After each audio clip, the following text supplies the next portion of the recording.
Covid से भी कई गुना खतरनाक महामारी आ जाए तो क्या होगा?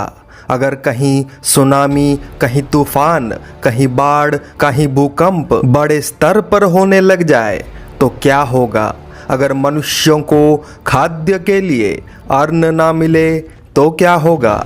अगर मनुष्यों को पीने के लिए साफ शुद्ध जल ना मिले तो क्या होगा?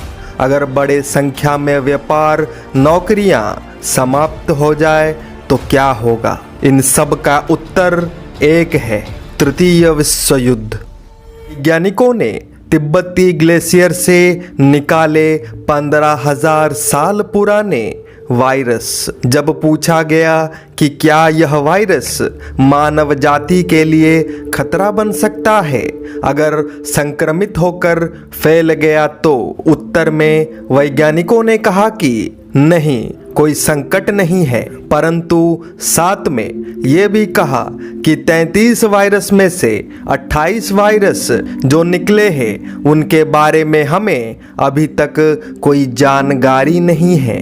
यह आज के विज्ञान के लिए बिल्कुल भी नया है। जब 33 में से 28 वायरस के बारे में एक बूंद का ज्ञान तक नहीं है, फिर कैसे कह दिया कि यह मानव जाति के लिए कोई खतरा नहीं है?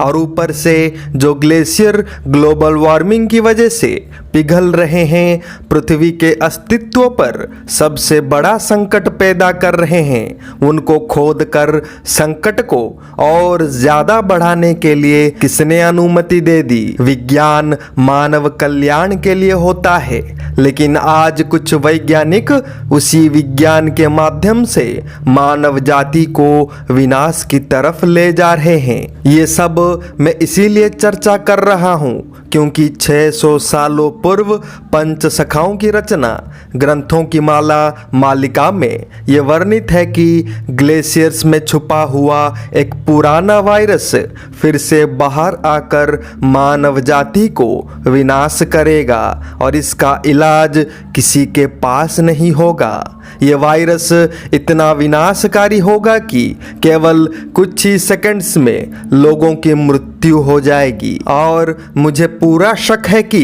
तिब्बत के ग्लेशियर से निकले हुए 15,000 साल पुराने 33 वायरस में से एक वही होगा। इन सभी वायरस को एक लैब में रखा गया है।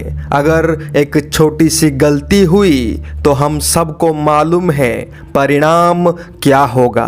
दुनिया में एकमात्र राष्ट्र भारत ही है जिसके सभी पड़ोसी देश डूब चुके हैं, आर्थिक रूप से बर्बाद हो चुके हैं। श्रीलंका, बांग्लादेश, नेपाल, अफगानिस्तान एवं पाकिस्तान का हालत बेहद खराब है। इन सब पर एक ही कहावत लागू होती है, विनाश काले विपरीत बुद्धि। भारत ने बार बार इन सब को समझाया, फिर भी इन सब ने चीन की गुलामी की, ढेर सारा कर्ज ले लिया।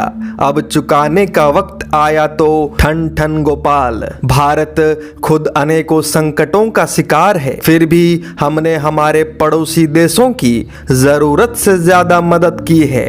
लेकिन क्या यह मदद काफी है? बिल्कुल नहीं, क्योंकि दुश्मन चीन इनके अंदर घुस चुका है और चीन इन सब पर कभी भी कब्जा कर सकता है बिना किसी रोक के। और अगर इन सब पर चीन का कब्जा हो जाएगा, जिसका आरंभ हो चुका है, तो भारत पूर्ण रूप से सभी दिशाओं से घिर जाएगा। भविष्य मालिका की वो वाणी तो आपको याद ही होगी, चीन प्लस 13 इस्लामिक राष्ट्र। पूरे विश्व में केवल 3 देशों को छोड़ के भारत, रूस एवं चीन, बाकी सभी देशों में अनाज संकट बड़े स्तर पर आरंभ हो चुका है। कुछ देशों में तो भूखमरी से हजारों की संख्या में लोग मर रहे हैं। कुछ देशों में तो अनाज के लिए दंगे हो रहे हैं। कुछ देशों में पैसा तो है लेकिन खरीदने के लिए अनाज नहीं है। 28 से ज्यादा देशों से सनातनी हमारे इस परिवार से जुड़े हैं, मैं सभी को ये संदेश देना चाहूँगा कि हर पल के साथ मानव जाति पर संकट बढ़ते जा रहा है।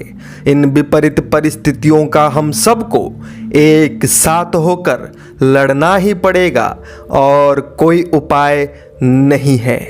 अपना विचार अवश्य कमेंट करें। जय जगन्नाथ, जय पंचसखा, जय हिंद।